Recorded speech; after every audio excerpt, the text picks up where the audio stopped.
Buenas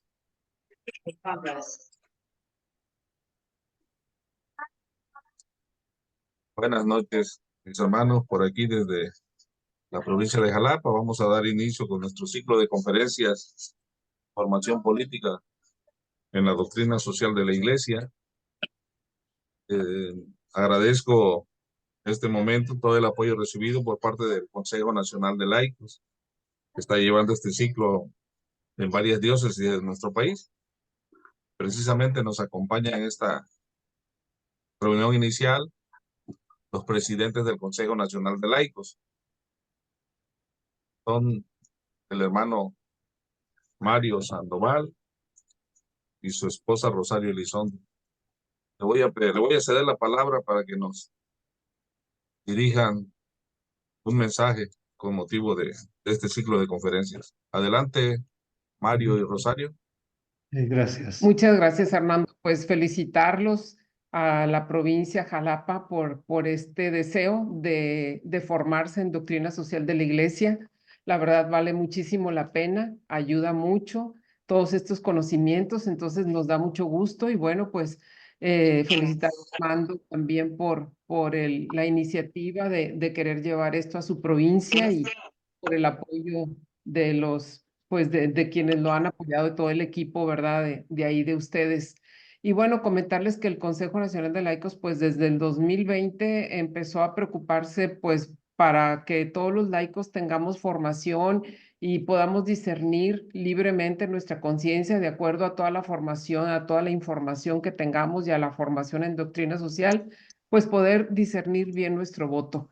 Entonces, desde ese tiempo se han hecho un sinnúmero de cursos en doctrina social de la Iglesia y de conferencias, y así hemos estado todo el tiempo, ¿no? Últimamente, pues ha sido la provincia de Yucatán, fue la que empezó con este ciclo, y luego la provincia Bajío, y ahorita pues la provincia Jalapa. La verdad nos da muchísimo gusto, muchísimo. Yo sé que esto va a redundar en que tengan cada vez una mejor comunidad, una mejor diócesis, una mejor provincia. Lo importante es poder discernir y poder tener elementos para también no dejarnos llevar por tanta información que se cruza, sino que cada quien ya vaya teniendo esa formación bien preparados para tener la oportunidad de que ese día salgamos a votar, que eso va a ser lo más importante. Ese día no debemos de quedarnos en la casa. Hay países que los multan a los que no vayan a votar. Entonces, pues si aquí algún día se les ocurre, sería muy bueno porque mucha gente no sale a votar.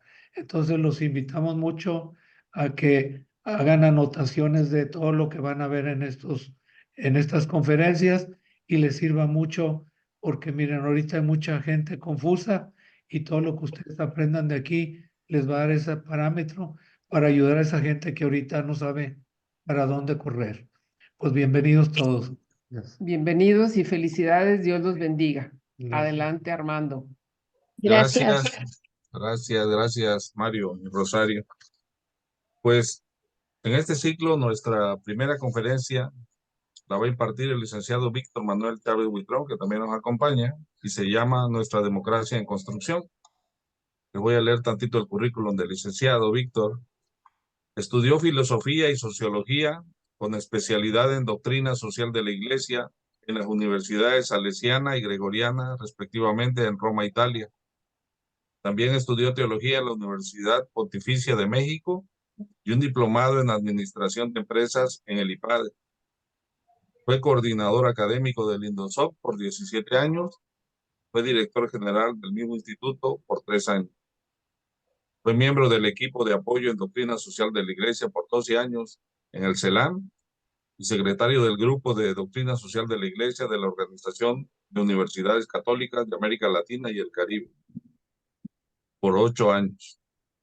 Colaboró en la Universidad Pontificia de México como coordinador de la Facultad de Ciencias y Humanidades y como director de Promoción Nacional y Relaciones Públicas. Actualmente colabora con el Consejo Nacional de Laicos en el Observatorio Nacional de la Secretaría de la Conferencia del Episcopado Mexicano y es conferencista y formador de laicos y en doctrina social de la Iglesia. Aparte de todo esto que escuchamos, bien es un gran amigo de nuestra provincia, nos ha dado varios temas. Me da gusto que nos acompañe en estos momentos tan especiales de nuestra vida democrática en nuestro país. Le cedo la palabra al expositor para que inicie con su conferencia. Adelante, Víctor. Muy bien, pues muchas gracias a todas y a todos. Un saludo especial a cada uno, cada una. Y recordarte, no sé si quisieras que iniciáramos con la oración. Sí, vamos a dar inicio a la oración, a ver si la tiene por ahí Ricardo, para poderla poner, y nos puedan seguir. Esta es una oración que nos compartieron los obispos de la SEM con motivo de las elecciones. Creo que ya todos las tenemos. A ver si. Ahí está. Bueno, pues vamos a decir en el nombre del Padre, del Hijo y del Espíritu Santo. Amén. Señor nuestro, dueño del tiempo, en este momento crucial de nuestra historia, nos dirigimos a ti con humildad y esperanza para que guíes y bendigas a nuestra nación, permitiendo que estas elecciones se realicen libres de discordia y violencia. Derrama el Espíritu Santo sobre todos los ciudadanos, inspirándonos a participar activa y conscientemente en este proceso democrático. Que cada voto refleje nuestro compromiso con la verdad y el amor. Ilumina a quienes buscan gobernar y servir a nuestros pueblos. Que los próximos gobernantes trabajen con sabiduría para construir una sociedad basada en el bien común, la dignidad de la vida, la educación y la familia. Que podamos caminar juntos en la paz, la verdad y la justicia. Te lo pedimos por Jesucristo nuestro Señor y Salvador, Él que es camino de justicia y solidaridad. Amén. En el nombre del Padre, del Hijo y del Espíritu Santo. Amén. Pues adelante, iniciamos. Pues muy bien, me da muchísimo gusto estar nuevamente con ustedes, Veracruz, Jalapa, toda esta provincia, que tan maravillosamente me acogieron en otros tiempos para formar en doctrina social. Y bueno, seguimos en esta brecha. México, y no solo México, está ávido de cambios sustantivos, de cambios importantes para el bien común. Definitivamente esa es la estrella a perseguir, el bien común, que nunca se nos pierda de nuestro horizonte. Y los momentos de elecciones son momentos privilegiados para una reflexión profunda, para una formación de nuestra conciencia, que nos lleva a un compromiso más pensado, más razonado, más sólido, a un compromiso también con mayor visión y sobre todo apegado o cercano, lo más cercano posible, a la enseñanza que la Iglesia nos da en materia social.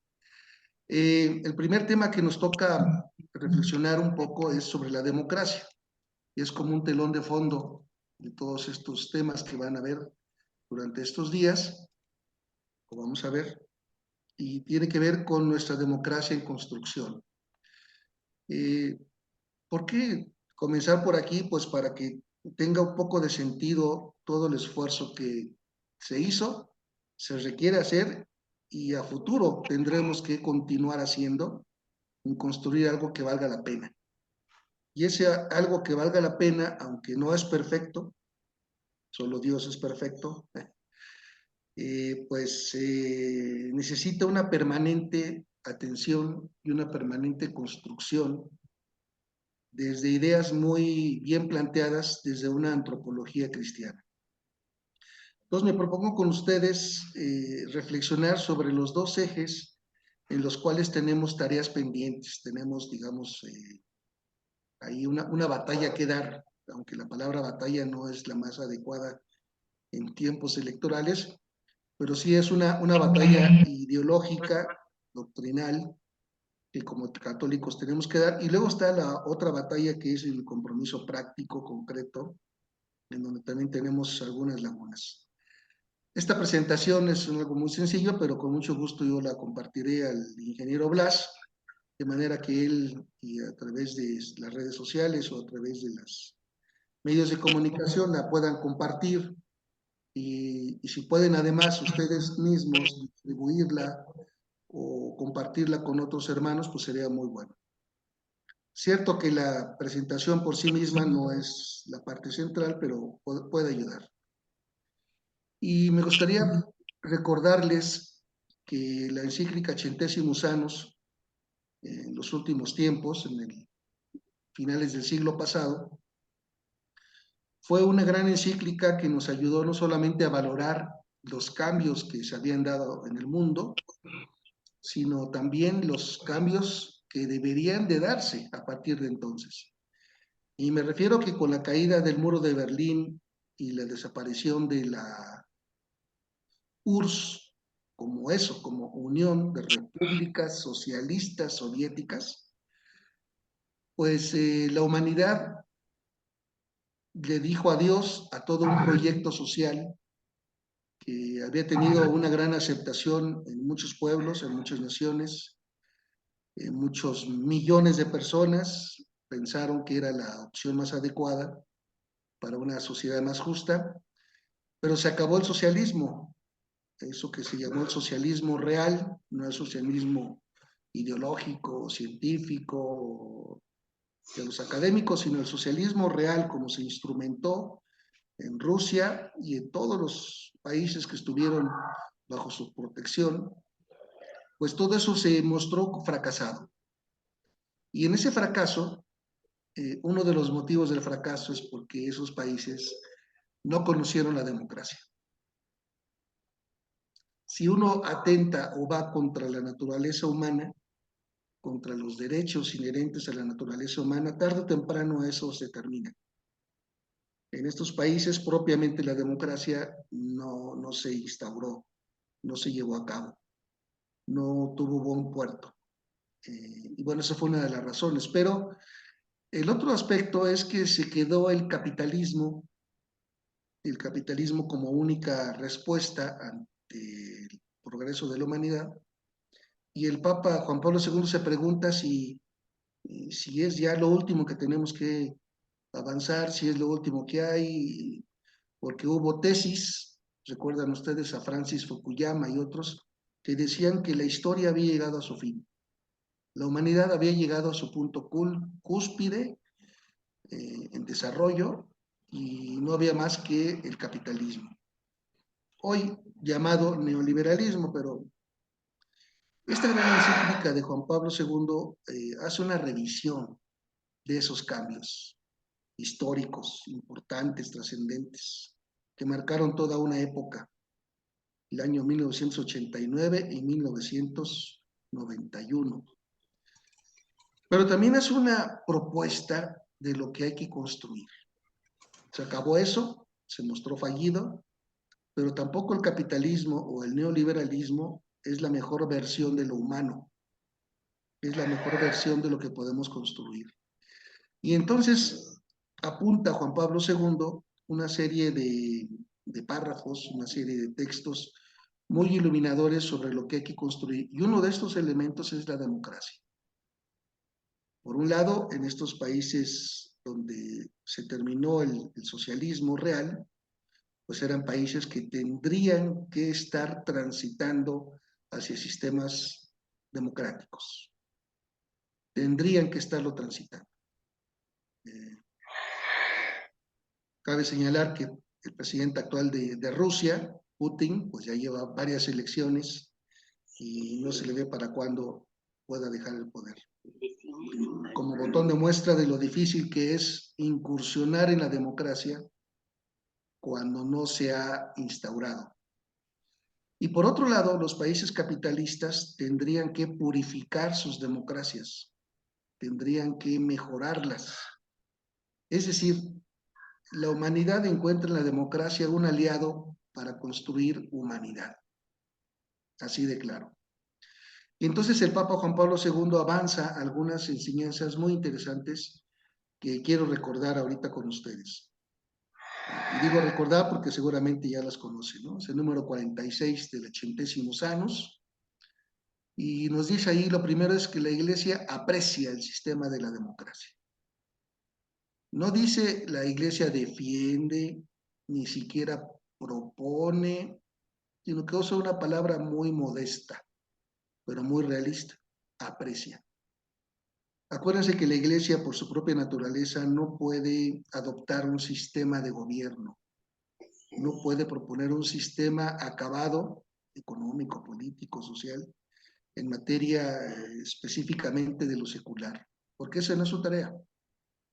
Pero la Iglesia, desde la antropología cristiana, desde la tradición, más de 20 siglos caminando en la historia, leyendo e interpretando la historia, pues va asumiendo, va adoptando, va apreciando las cosas buenas que suceden en la humanidad. Y también va señalando las cosas que no son buenas para la humanidad. Y el sistema de la democracia es un sistema que es digno de ser apreciado y construido. ¿Ok? Esto también nos lleva a ponerle pues unos límites. La democracia no es un sistema perfecto. No lo es, pero es preferible, es mejor a todos los otros sistemas de gobierno que se han inventado a lo largo de la historia. Democracia, demos, kratos, del poder del pueblo para el pueblo o el poder en manos del pueblo. Que el pueblo sea el que ejerce de alguna manera el poder, el gobierno. Si no es el pueblo, entonces serán personas o serán grupos. Entonces, es mejor la democracia a la plutocracia, es mejor la democracia a cualquier sistema autoritario, es mejor la democracia a un sistema como por ejemplo de los imperios, con un emperador a la cabeza, o con los países gobernados por reyes. Cualquier otro sistema de gobierno social es menos perfecto que la democracia. Es menos perfecto. Entonces hay que preferir la democracia. Quizás con el tiempo la humanidad invente otras cosas. Y yo creo que con la llamada inteligencia artificial es muy probable que ya haya grupos que estén ahí inventando nuevas ecuaciones de gobierno social. Pero bueno, eso le tocará verlo a nuestros hijos y probablemente nietos. Pero la Iglesia aprecia la democracia ¿por qué razón? Primero, porque asegura que los ciudadanos participen.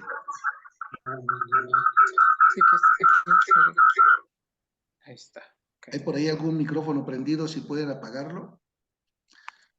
Esto es muy importante, asegurar que los ciudadanos participen en tomar opciones políticas. Eso es propio de los ciudadanos. Si no somos ciudadanos, somos súbditos. Si no tomamos nuestro papel de ciudadanos, somos casi que esclavos, porque el esclavo solo obedece, el súbdito solo obedece. El ciudadano participa en la toma de decisiones. Y esto es una cosa muy importante porque el ciudadano, toda persona, tiene dignidad y tiene derechos. Tiene dignidad y tiene derechos. Y uno de esos derechos es a participar, de alguna manera, en la toma de decisiones de cosas que le van a afectar. Cualquier decisión política afecta a los ciudadanos miembros de esa polis. Entonces, los ciudadanos tienen derecho a participar.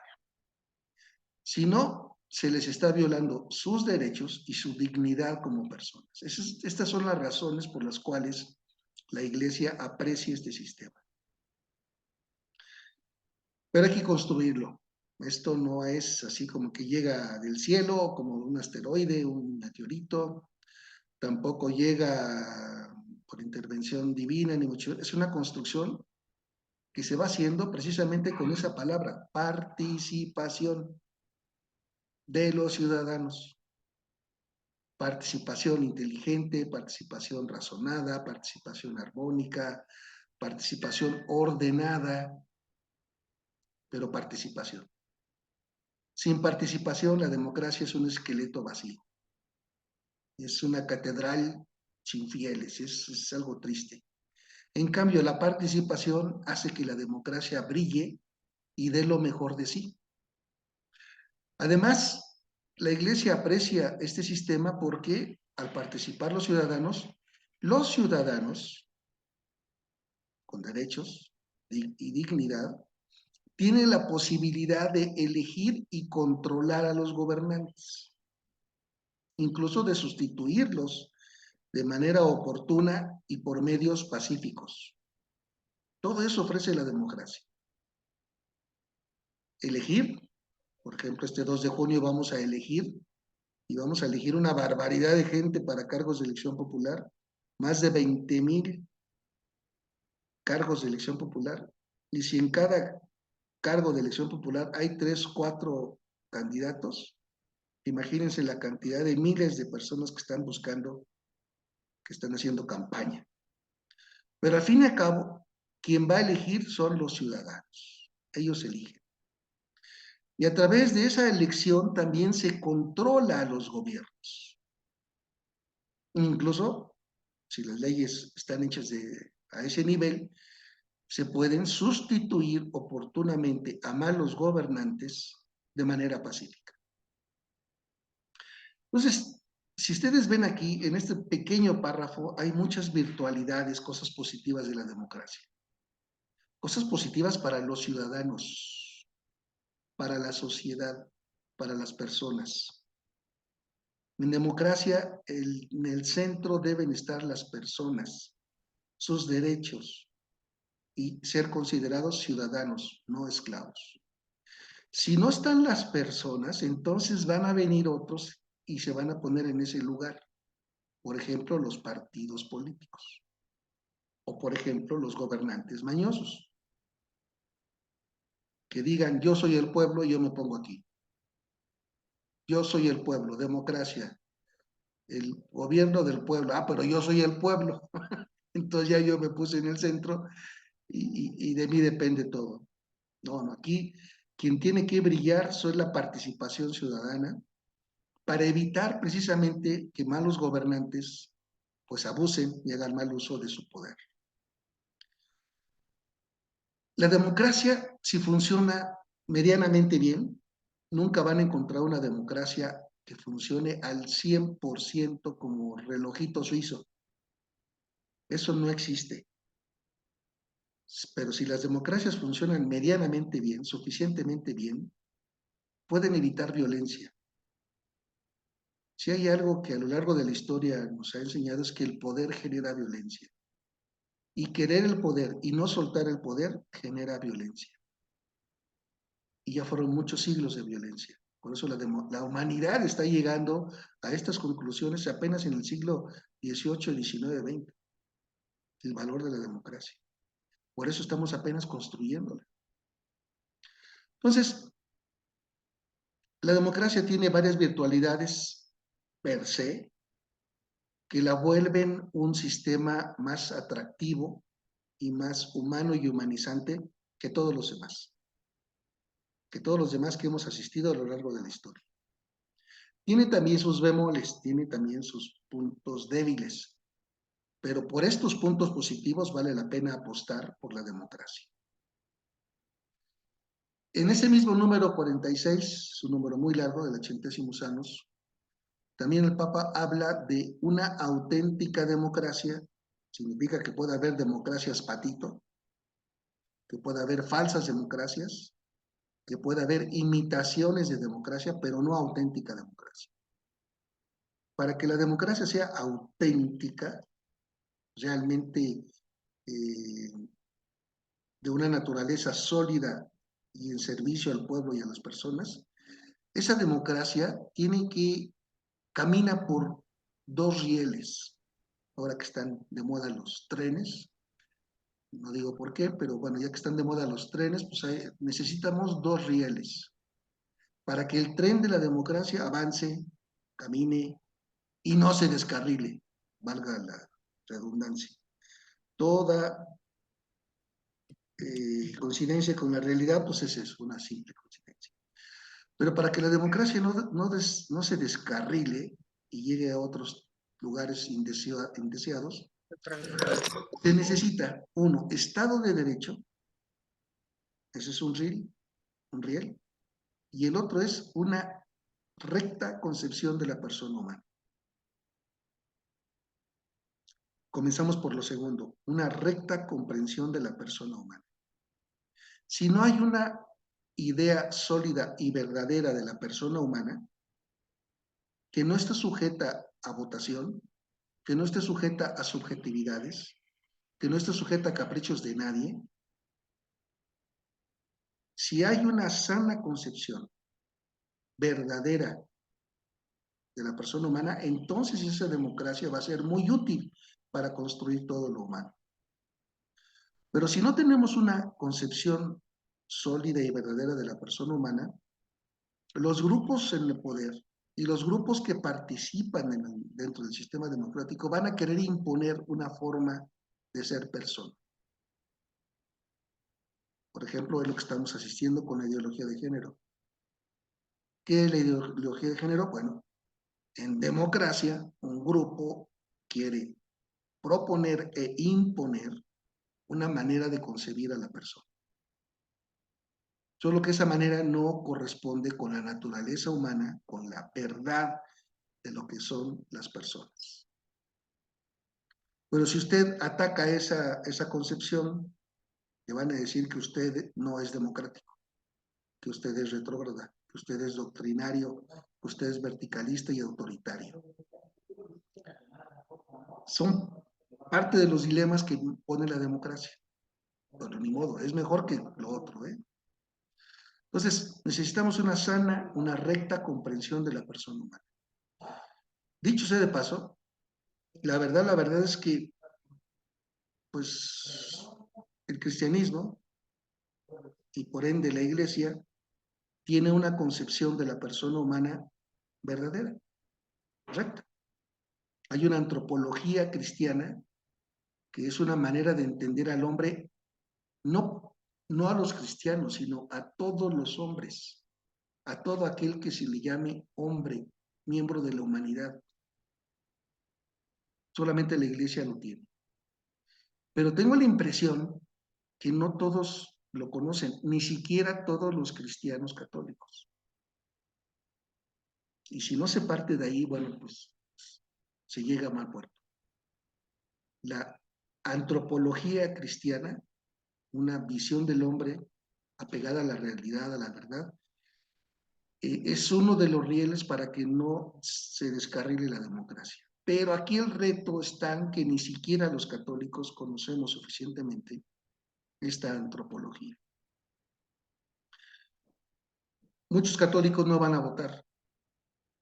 Muchos católicos se dicen apolíticos. Muchos católicos sí van a votar, pero no siempre por el bien común. Atrás de estas tres formas de católicos hay una mala concepción de la persona humana.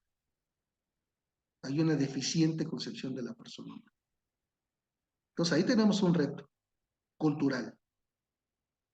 Para empezar en casa, dentro de la iglesia, dentro de nosotros cristianos laicos. Conocer muy bien esa recta concepción de la persona humana. No basta con defender la vida al inicio, a sus inicios. Hay que defender la vida en todas las etapas, que es parte de la recta concepción de la persona humana. Y el otro riel, con esto creo que ya se ha quedado bastante claro, el otro riel es el Estado de Derecho. Las leyes, un marco jurídico que dé orden a las relaciones sociales. Siempre las leyes, igual que la democracia, igual que todo, son perfectibles. Claro, por eso vamos a escoger, por ejemplo, muchos lugares se van a escoger legisladores locales para seguir reformulando, mejorando leyes que ya existen. Y a nivel federal también vamos a elegir diputados y senadores federales para que continúen mejorando el marco jurídico que rige a esta nación. Esta mejora de las leyes es al infinito. siempre habrá cosas que mejorar. Porque además siempre hay desarrollo, hay progreso y hay nuevos desafíos. Por ejemplo, piensen cuánto no se va a tener que legislar en torno a la... Bueno, hasta en democracia todavía se necesita legislar, pero en torno a la inteligencia artificial, en torno a las redes sociales. Hay mucho que legislar para tener un orden. La ley significa orden, principio de orden. Un país con leyes que se cumplen, esas son las dos partes del Estado de Derecho, que haya leyes y que se cumplan, no nada más que se cumplan. El Estado de Derecho, leyes que se cumplen, ayuda a que todos los procesos sociales sean ordenados, a que todos los procesos sociales sean justos, a que todos los procesos sociales sean de común acuerdo y nadie pueda argumentar abusos, desorden, injusticias, ni nada que se le parezca. Porque la ley se conoce, está ahí. Los procedimientos están ahí ordenados. Entonces, es muy importante este otro rol para que la democracia funcione. Pero, ¿qué pasa si hay leyes, pero no se cumplen? Pues si hay leyes y no se cumplen, y los primeros que no lo cumplen son los gobernantes, los que hacen un juramento, cuando esos 20,000 cargos de elección popular, cuando lleguen a su silla, el que llegue, por mayoría de votos, va a ser un juramento sencillo, muy complicado, muy rebuscado, pero va a decir, prometo cumplir yo y hacer cumplir la Constitución de los Estados Unidos Mexicanos, la Constitución del Estado de Nuevo León, la Constitución del Estado de Chiapas. Es lo primero que se supone que hacen, un juramento de cumplir. Pero ¿qué pasa si en un país o en un estado los primeros que tienen que cumplir la ley no lo hacen? Es una invitación a que todos los demás no lo hagan. Y entonces se vuelve un caos, un desorden, una anarquía. Llámele con la palabra que quieran. Si quieren suavecito, desorden. Si quieren algo más fuerte, un caos o una anarquía. Cada quien jalando y haciendo lo que quiera. Al margen de la ley porque hay impunidad. Hasta los mismos gobernantes la violan. En este terreno donde no rige la ley, el pez grande se come al pez chico. Se presenta lo que se llama el darwinismo social. Los fuertes se comen a los chicos. Los fuertes abusan de los chicos. Porque no se cumple la ley. Entonces, sobre este terreno no puede haber democracia. Porque la democracia exige un orden de participación de los ciudadanos en política. Ese orden está dado por la Constitución. Cada artículo de la Constitución tiene sus leyes secundarias y cada ley secundaria tiene sus reglamentos y bueno, terminan habiendo hasta códigos civiles, códigos penales. Es un tinglado enorme jurídico que solamente un abogado nos puede ilustrar. Pero todo eso da certidumbre, orden, justicia. Si la ley está pero no se cumple, pues no va a haber ni orden, ni justicia, ni progreso. Entonces, también por eso la Iglesia propone, y aquí estamos en falta también, así como estamos en falta en cuanto a la recta concepción de la persona humana, pues también en México como que no se nos da mucho cumplir la ley, ¿eh? Como que no se nos da cumplir la ley, como que menso el que cumple la ley, tonto el que la cumpla, y abusadillo el que viole la ley, el que se zafe, el que le dé la vuelta. Y es una especie de imaginario cultural de lo mexicano que nos hace mucho daño, mucho daño. Cuando vemos países ordenados, no sé, vayan a Noruega, vayan a Dinamarca, vayan a Suecia, todo funciona con orden y todo funciona mejor. Y todos casi todos los derechos de todos se respetan. Y ningún gobernante ahí puede hacer fechorías. ¿Por qué? Porque el Estado de Derecho funciona. Funciona. Si se han preguntado algún día por qué en México somos tan desordenados, pues porque no apreciamos la ley. No, ni chiquita ni grandota. Hasta la señora ama de casa va a comprar las tortillas y se quiere meter en la fila. Así, de ese tamañito, de ese cosa tan insignificante. La mamá que va a arreglar a la escuela los asuntos de su hijo porque su hijo reprobó. Entonces, pues vamos a ver, no, se aprobó porque hay unas reglas, pasan los que aprueban exámenes, pasan los... Y ahí va la señora a ver cómo arregla que lo pasen por fuerza. O sea, a violar la ley. Y así sistemáticamente, ¿no? Hay unos que hasta las leyes de la iglesia les quieren violar. Es que soy amigo del párroco, es que soy amigo del obispo. No. Eso demuestra que no apreciamos la ley. Con tal de beneficiarnos individualmente, que se quiebre la ley. O la ley para los güeyes de mi compadrillo, ¿no? Bueno, entonces, vean aquí que tenemos un gran reto también para que nuestra democracia mexicana funcione, porque últimamente, en el último periodo, concretamente en este gobierno federal, no se cumple la ley, se viola sistemáticamente la ley. Y la violan quienes deberían de cumplirla. Para empezar, el titular del Ejecutivo. Lo tengo que decir con todas las letras porque eso es la realidad.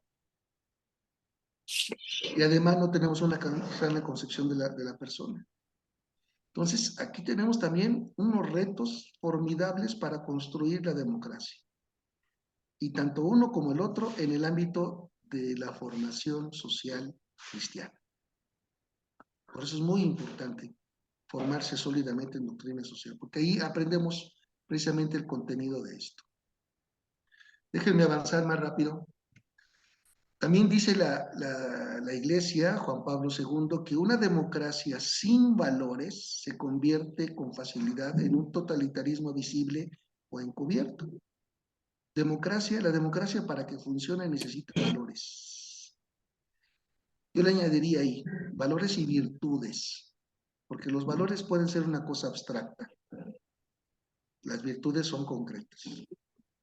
Yo sé que el valor de la puntualidad es muy importante, porque como valor. Porque si yo hago una cita con personas y les digo, nos vemos a las 8, pero yo llego a las 9, pues lo sé muy bien, que me robé una hora de tiempo de las personas. Les quité una hora de tiempo. Y eso no se vale. Pero una cosa es saberlo y otra cosa es tener la capacidad de cumplir eso. Y para tener la capacidad necesitamos desarrollar virtudes, no solo valores. Entonces, además de que sé que no debo quitarle el tiempo al prójimo, no debo robarle el tiempo, que es un bien escaso, tengo la capacidad ya desarrollada de ser puntual. Entonces, a las 8, cuando quedamos, ahí estoy. Para no hacerle perder el tiempo a nadie, no quitarle el tiempo a nadie. Pero ese es fruto de una virtud. Entonces, la democracia funciona si hay valores y hay virtudes. Por ejemplo, se habla mucho del valor de la participación. El INE tiene comerciales sobre esto. Los partidos políticos también. En las escuelas se habla del valor de la participación. Pero no basta con que sepan el valor, hay que desarrollar la virtud de la participación,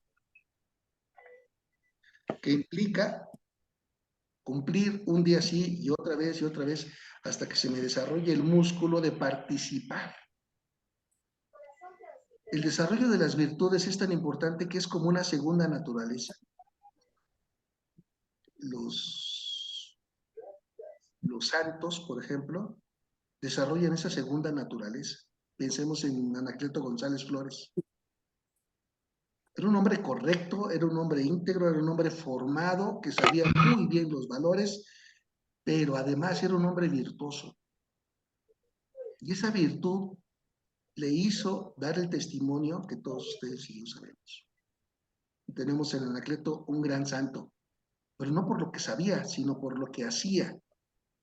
Y lo que hacía es fruto de adquirir virtudes sociales. Primer virtud, participar. Participar y hacer que otros participen. Entonces, la democracia necesita valores, si no, esa democracia puede ser manipulada, puede ser ensuciada por gente que no valora al pueblo, que no valora las leyes, que no valora la participación misma, que no valora la naturaleza humana, y entonces impone sus puntos de vista, impone su forma de ver la vida y de resolverla. La impone y los demás se callan.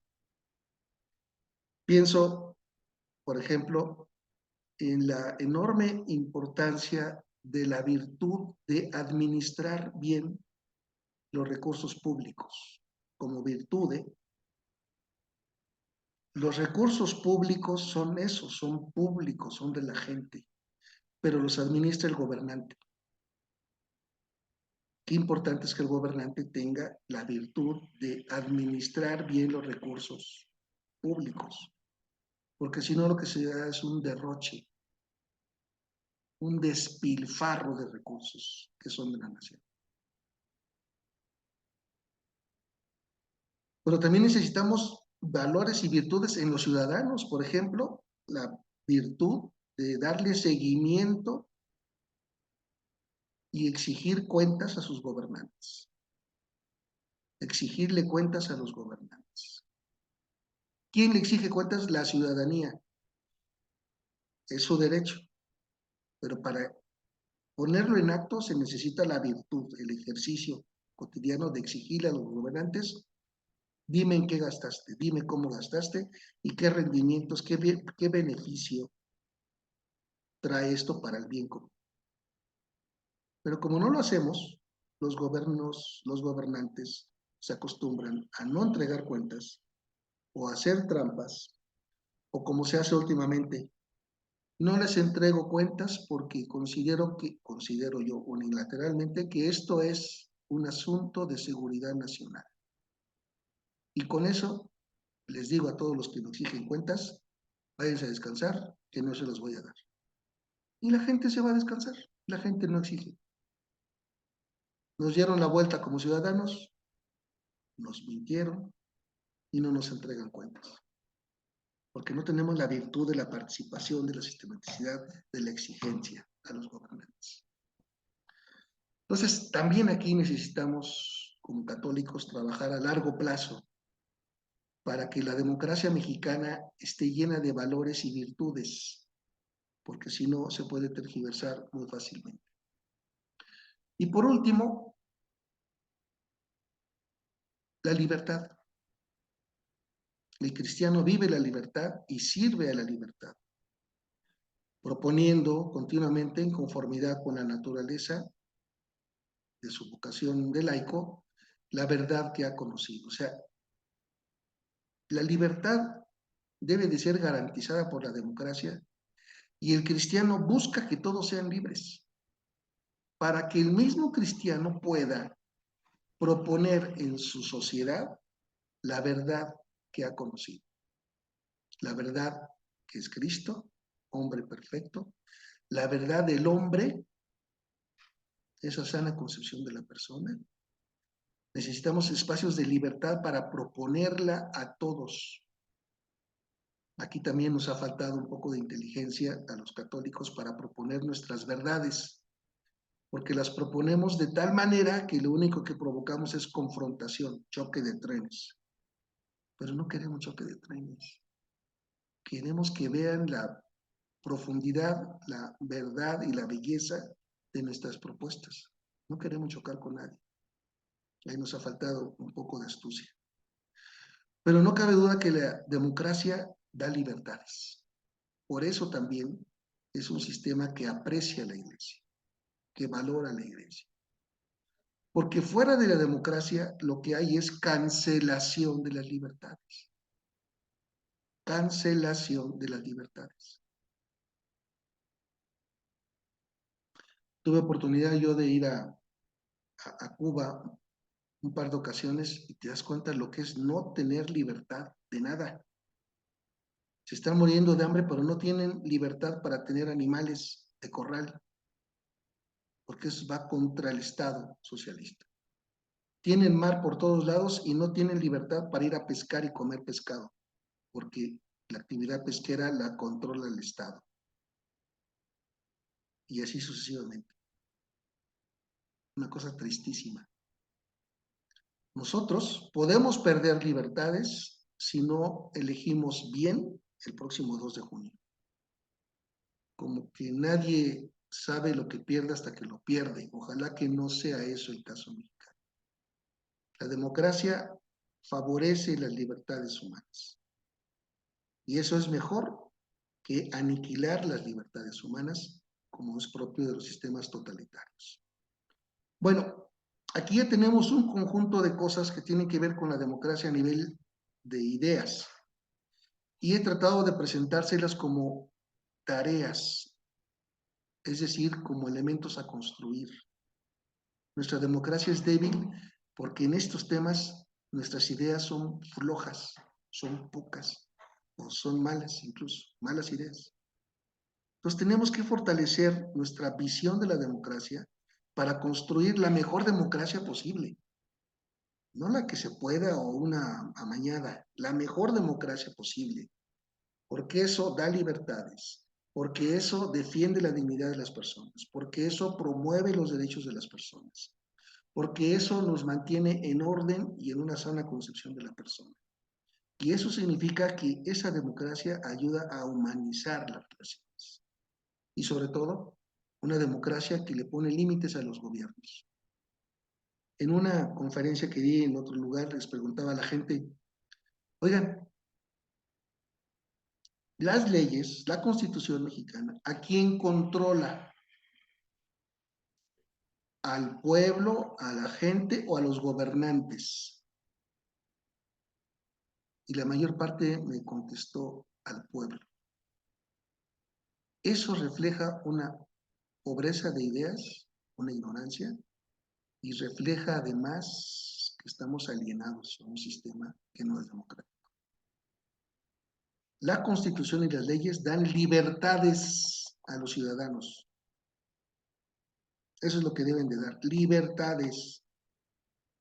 Más garantía de libertades ciudadanas. Al único para lo que uno no es libre es para organizarse e ir en contra del bien común. A eso usted no es libre, pero de ahí para el resto, libertad religiosa, libertad de trabajo, libertad de casarse o no casarse, libertad de tener hijos, libertad de educar a sus hijos como usted quiera, libertad de pensamiento, libertad de asociación, libertad de expresión, libertad de libertades. La Constitución y las leyes no es para controlar al pueblo, es para darle libertades a las personas, porque requieren ser libres para que se desarrollen. La Constitución y las leyes controlan a los gobernantes, porque el ejercicio del gobernante es un ejercicio de manejar poder. Su palabra pesa, no es cualquier palabra. Su firma pesa, no es cualquier firma.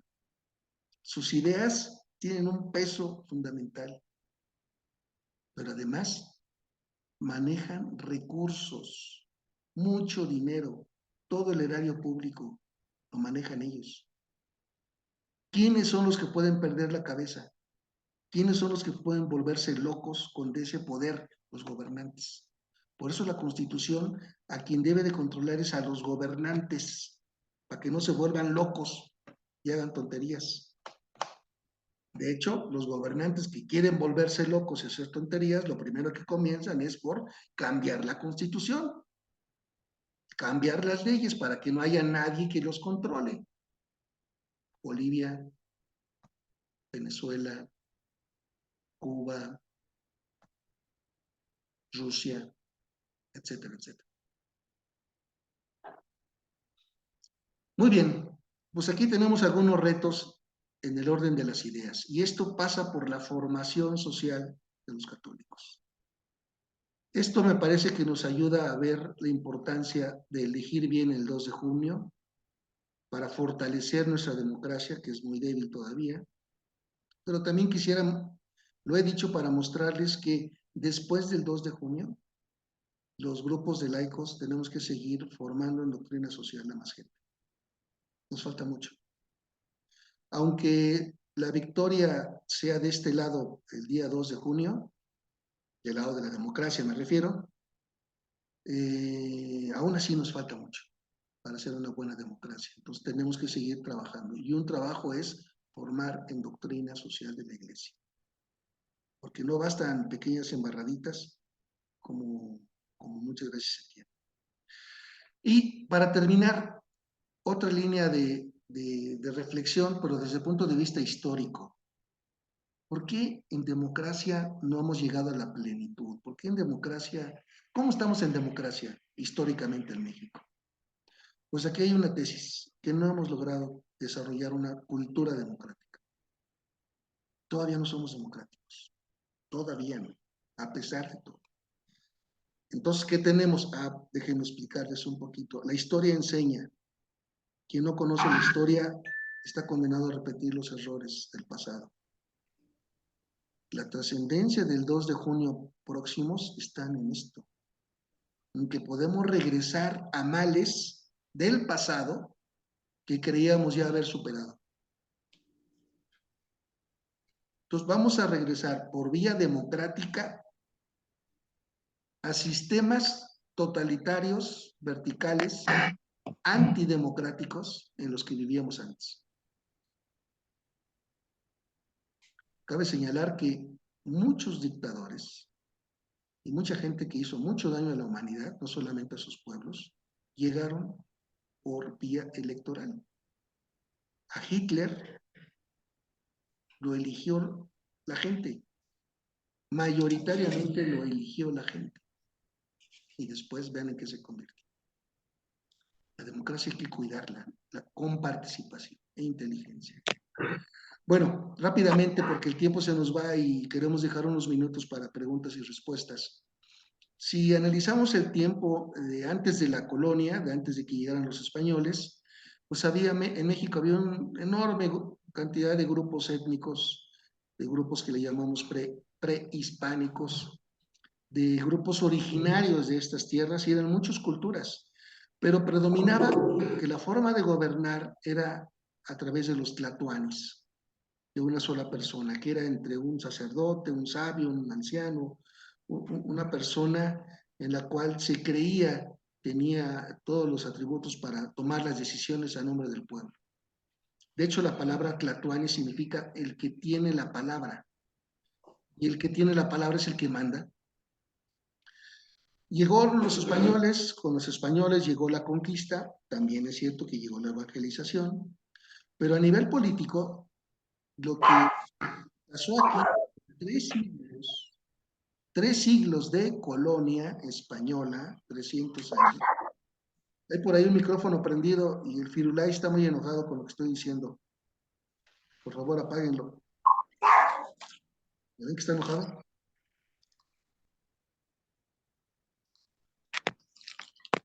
Tres siglos de colonia, sustituimos a los tlatoanis por los virreyes. Madre España nombraba virreyes, nombraba gobernantes. ¿Qué conocían de acá? Nada. ¿Qué conocían de los pueblos? Nada, pero ellos mandaban aquí. Entonces, no mejoramos mucho, cambiamos la forma. Por favor, apague el micrófono, el de los perritos, porque voy a hablar más fuerte y más duro y se va a enojar más el perrito. Mírenlo. Ricardo, ¿no puedes apagarlo? Lo estoy buscando. A lo mejor quería opinar. ¿Quería opinar? Sí, ya opinó, está enojado con lo que estoy diciendo. Entonces, sustituimos a los virreyes, y también durante este tiempo pues llevó a un punto en el que ya era insostenible este esquema de dominación de unos para con los otros, y dentro del seno de la propia iglesia se gestó el movimiento de independencia. Dentro del seno de la iglesia se gestó el movimiento de independencia que se logró por allá de 1810, 1820. Muy bien, ya no queremos virreyes, adiós, ya nos vamos nosotros a gobernar por nosotros mismos, pero empezó todo el siglo XIX, un siglo de rebatingas. Ya empezamos ahí a ser independientes, el México independiente hasta la fecha. Bueno, lo que eso significa. Pero a los conservadores y liberales se les dio por pelear. Estas peleas de conservadores y liberales vienen de muy atrás. Hoy podríamos decir de chairos contra fifís, pero bueno, conservadores contra liberales. A uno de ellos, a los conservadores, se les ocurrió la idea de ir a Europa a buscar un emperador, porque estamos acostumbrados a esto. Que venga alguien de fuera, ojo verde, grande, fuerte, con inteligencia a gobernarnos, porque aquí, bueno, pues fueron por el emperador, y pobre emperador Maximiliano acabó muy mal, su mujer loca, a él a poco tiempo lo asesinaron, en fin, una mala experiencia para él y para nosotros. Pero en el siglo XIX seguimos peleándonos liberadores contra conservadores. Ya por allá de 1800 y fracción, Benito Juárez, y empezó a darle un poco de orden, verticalismo, autoritarismo, leyes de reforma, se le quita a la iglesia todo lo que tenía, se le expropia y, en fin, se hace ahí un problema muy serio. Y todo eso va a dar por resultado que a finales del 800 se nos instaura un presidente que no se quería ir, Porfirio Díaz, que se reeligió creo que 8 veces, que terminó en el poder como 32 años, 33 años en el poder y no se quería ir. Y otra vez, por motivos políticos, se armó una revolución. Afortunadamente se fue el señor, se fue Porfirio Díaz. Él no quiso quedarse para que no lo mataran como al emperador, se fue a Francia. Y ya, se instauró la revolución. Nos quitamos al dictador de Porfirio Díaz. Pero entonces viene la institucionalización de los caudillos. De que se logró la revolución a que empezamos a tener orden y paz, pasaron más de 15 años. Aquí emerge la figura enorme del apóstol de la democracia en México. Fíjense, por primera vez se habla de un apóstol de la democracia en México, Francisco I. Madero, que llegó a ser presidente, que llegó a ser por unas votaciones, dicho sea de paso, ayudado, apoyado por el Partido Católico Mexicano, que existió en 1911-1912. Y después ya no existió y ya no tiene que volver a existir un partido católico mexicano. La historia nos ha dicho que ese no es el camino de participación de los laicos en política. Pero nos seguimos matando. Al que llegó por vía pacífica, al que llegó por votos, lo mataron. Y después siguieron matándose y matándose, quítate tú que voy yo, quítate tú que voy yo, y yo quiero, y yo también. ¿Por qué se mataban? Pues porque todos habían peleado en la revolución y todos se sentían con derecho de gobernar. Todos se sentían con derecho de, pues si yo me la rifé, yo fui de los que destituyeron al Porfirio. Entonces, matazón, matazón, matazón, matazón, hasta que por fin a alguien se le ocurre poner fin a eso. Plutarco Elías Calles propone en 1922 formar un partido político. Y se forma el PNR, Partido Nacional Revolucionario, que después Cárdenas le cambió a Partido de la Revolución Mexicana y después más tarde se le cambió a Partido Revolucionario Institucional. El mismo partido con 3 nombres. ¿Quién lo fundó? Plutarco Elías Calles. ¿Con qué motivo? Dejarse de matar. Dejarse de matar. Les dijo, a ver, ¿saben qué? Todos somos de la familia revolucionaria. Todos nos sentimos con derecho a, porque peleamos en la revolución. Pero vamos a dejarnos de matar, mejor vamos a organizarnos en un partido, le damos democracia al país y a todos nos va a tocar. Y funcionó. Por 71 años gobernó el PRI, o los anteriores, con los anteriores nombres en México. Se guardó la pistola, se dejaron de matar, a todos les tocó. Nada más que eso no es democracia, porque el presidente del partido era el presidente de la República. Y el presidente de la República de ese partido decidía quiénes eran los gobernadores de ese partido. Y también decidían quiénes eran los presidentes municipales de ese partido. Y senadores y diputados de ese partido. Y congresos locales de ese partido. Y hasta jueces y magistrados de ese partido. ¿Eso es democracia? Claro que no. Por eso Vargas Llosa en su momento le llamó a esto la dictadura perfecta. En México es una dictadura perfecta porque el PRI está en todos lados. Y así gobernó por 71 años. Cierto que hubo elecciones, pero obviamente eran pantomima de elecciones. En el siglo XXI sucedieron cosas muy interesantes, pero que se prepararon con anterioridad. En el año 2000, inicios del siglo XXI, la alternancia llegó en la presidencia de la República. Por primera vez un presidente que no era del PRI o de los nombres anteriores. Vicente Fox, del PAN, llega al poder. Alternancia en el poder, importantísimo, fundamental.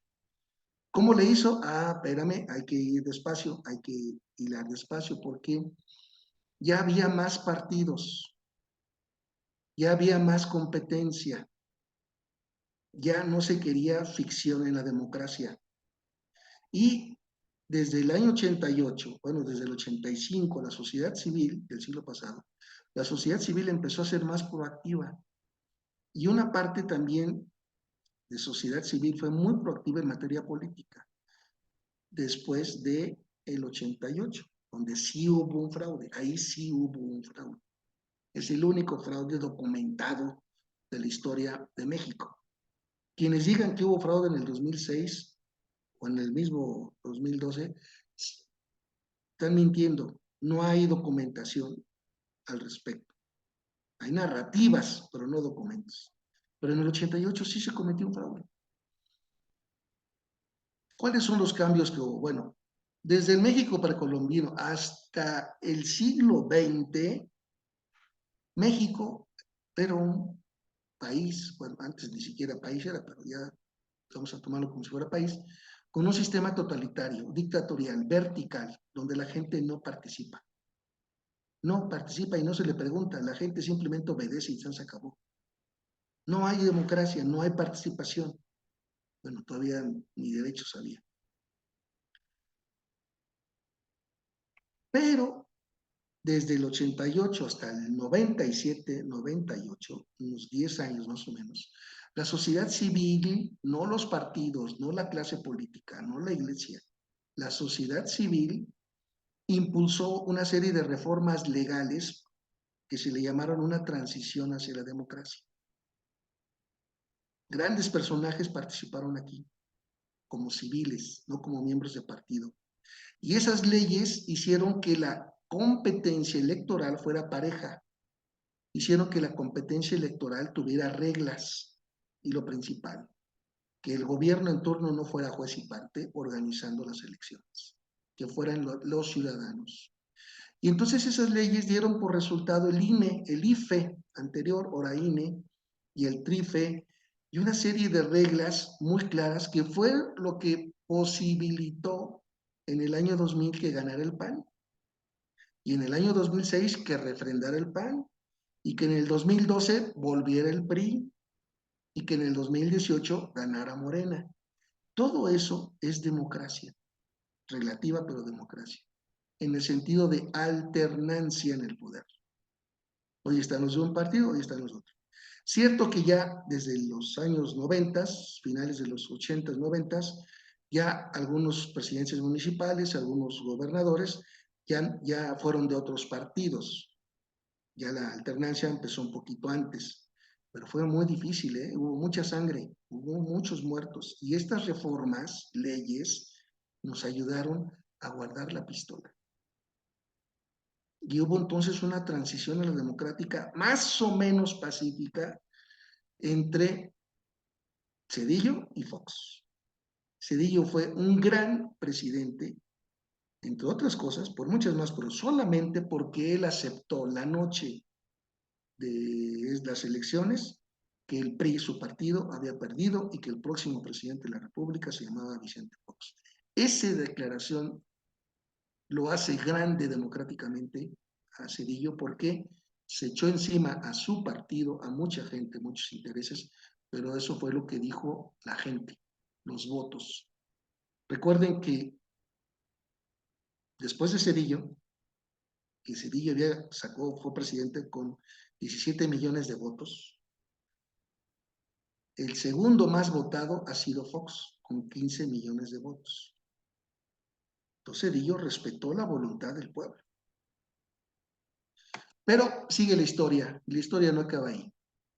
En el 2000 va Fox, en el 2006 va Calderón, en el 2012 va Peña Nieto, el PRI nuevamente, y luego gana Morena. Y desde ese momento empieza a haber una voluntaria campaña de debilitamiento de la democracia en México.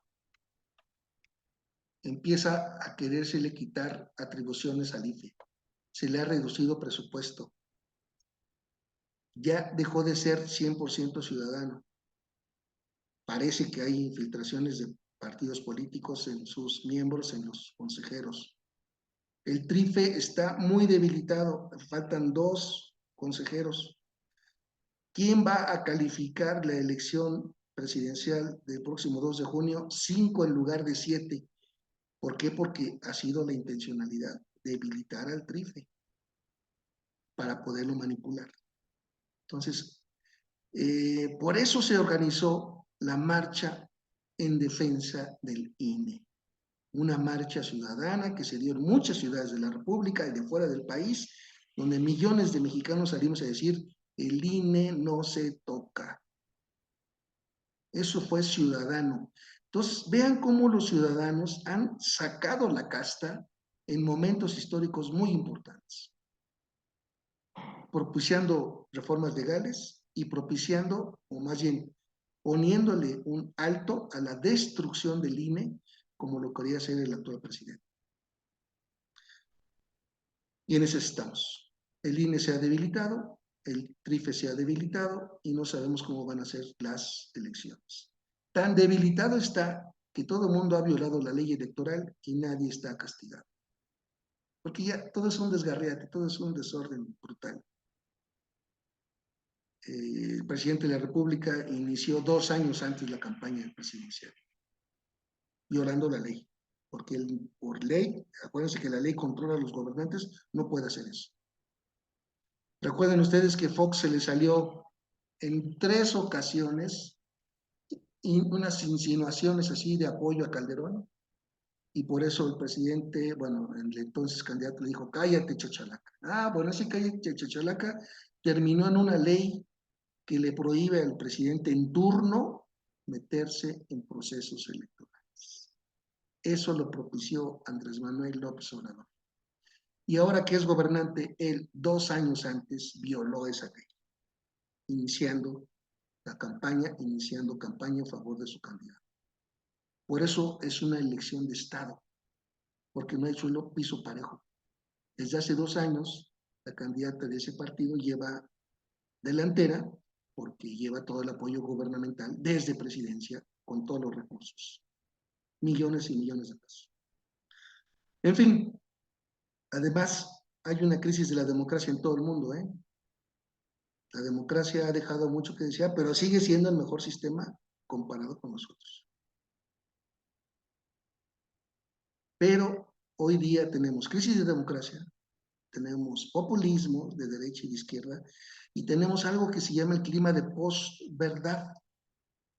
El clima de posverdad es que hoy los políticos y gobernantes tienen resultados positivos, no si dicen la verdad, no si hablan con hechos, sino si son capaces de mover las emociones de la gente.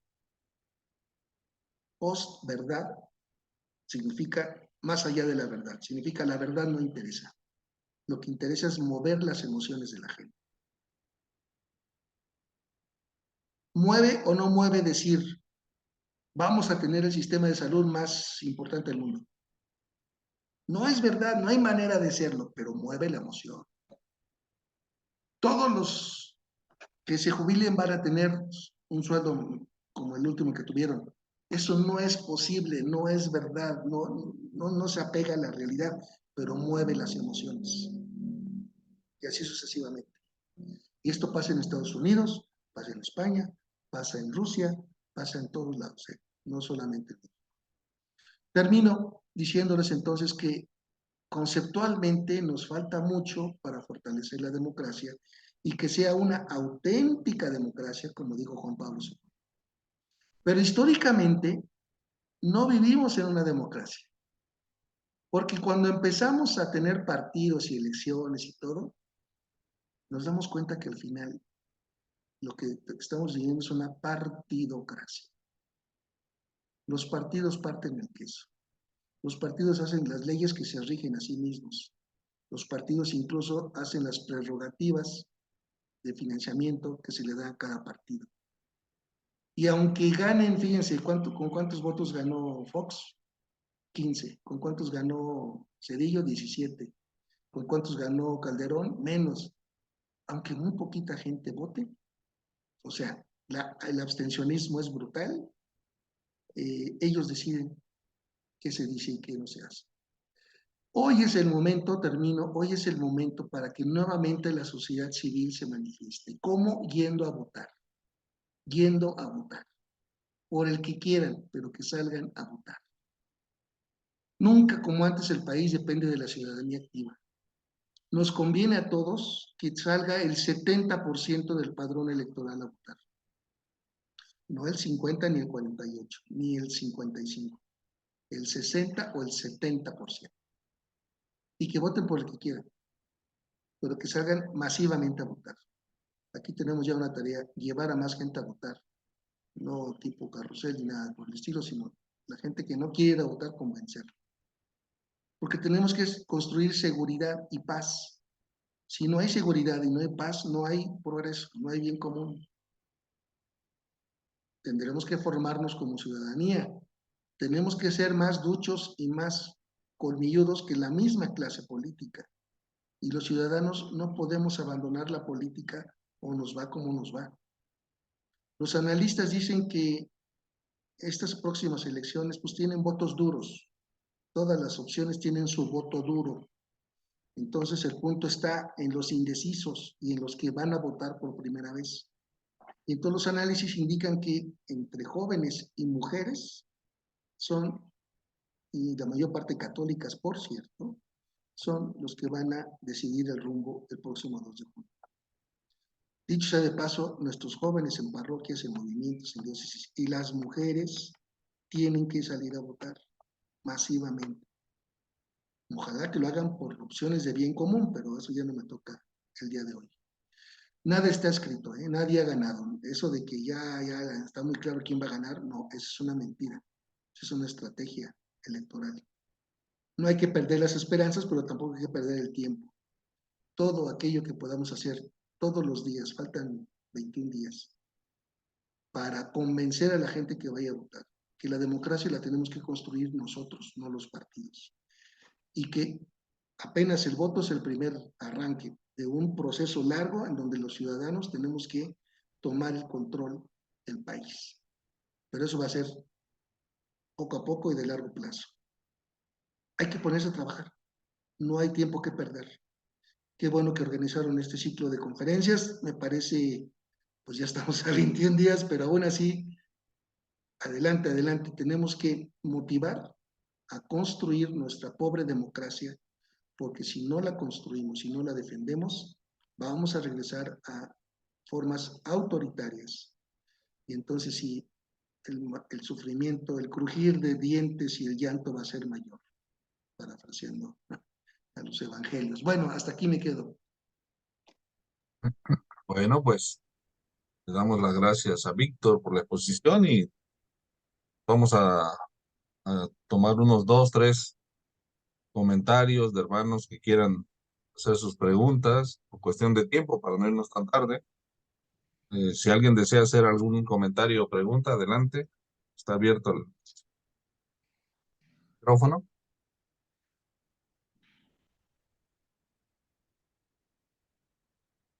Sí. Bueno, en lo que se decide, por ahí quisiera comentar yo en relación a tu posición, la verdad, muy ilustrativa, todo lo que se ha avanzado y el riesgo de poderlo perder. Tu opinión sobre las segundas vueltas necesarias para avanzar en la democracia. Sí, son democracias más avanzadas, nos falta mucho que cambiar el marco legislativo, habría que prepararnos, pero ha dado resultado en otros países para lograr una cosa, mayor legitimidad. Pero hay otra manera de lograr legitimidad, que es, como les digo, sacando a votar al 70%. Gane quien gane, la diferencia entre el primer lugar y el segundo lugar tiene que ser suficiente para que no se ponga en duda nada. Eso es lo que se gana con la segunda vuelta. Pero hay otra manera, vencer el abstencionismo. Si hacemos que salga el 70% de la población a votar, el que gane va a ganar con un margen tan suficiente que no hace falta ni segunda vuelta y es legitimado y ahora adelante, ganó ese y adelante. Entonces, por eso tenemos que sacar a votar a mucha gente que no quiere hacerlo. Es que ya sé quién va a ganar, es que siempre es lo mismo, es que ninguno me convence. Es que, bueno, pues sí, pero tienen que salir a votar, por el que sea. Ganaríamos lo que no tenemos por segunda vuelta. Bien, bien. Bueno, alguien por ahí. Opinión sobre las encuestas. Son estrategias que están cooptadas por los partidos, la mayoría. Es difícil saber quién dice la verdad. Desde los años precisamente en que se pusieron reglas y demás, se han venido midiendo el impacto de las encuestas y la veracidad de las encuestas, y hoy están en el momento más flojo de la historia. ¿Por qué? Porque han sido manipuladas y cooptadas y compradas y usadas como un elemento de propaganda en favor de uno o de otro. Entonces, la única y verdadera encuesta va a estar el 2 de junio. Todas las demás son ejercicios mañosos, por así decirlo. Pero hay que ver la encuesta o las encuestas que más se acerquen al resultado final, significa que fueron una metodología seria y con toda imparcialidad. Todas las demás son parciales. Desafortunadamente estamos así. Y es muy probable que muchas de las encuestadoras que ahorita están trabajando a todo vapor porque están recibiendo dinero, desaparezcan después de junio por lo fallido de sus resultados. Nadie va a querer contratarlos siendo tan poco serios en un ejercicio que tiene que tener mucha rigurosidad metodológica. Bien, bien. Bueno, hermanos, ¿alguien quiere comentar algo?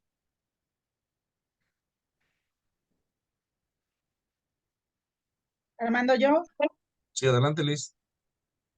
pues nada, yo en sí quiero expresarle mi más sincera felicitación a Víctor por la excelente conferencia que nos ofrece sobre todo esto de doctrina social y de verdad que hay que entender la importancia de fomentar esta participación activa en nuestras comunidades, en nuestros grupos, en nuestra provincia.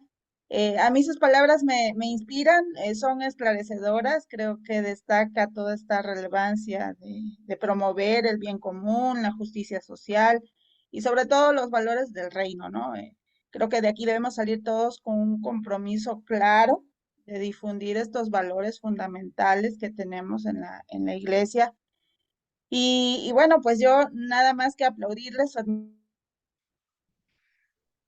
admirable capacidad de organizarnos todos estos datos. Verdaderamente yo pues le agradezco su dedicación y este esfuerzo por compartir con nosotros su sabiduría. Yo espero que no sea la última vez. Invitadísimo también a Jalapa. En Jalapa tenemos un cursos de doctrina social de la iglesia, así que esperamos en algún momento poderle también recibir en nuestros cursos virtuales. Muchísimas gracias, Gracias a Armando, y ti. ya disculpa el que aproveche el foro. Gracias, Liz. Gracias, Liz. ¿Alguien más quiere hacer algún comentario?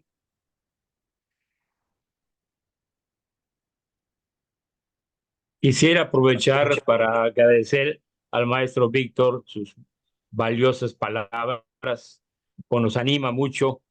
Y yo estoy seguro que los partidos tienen dos encuestas.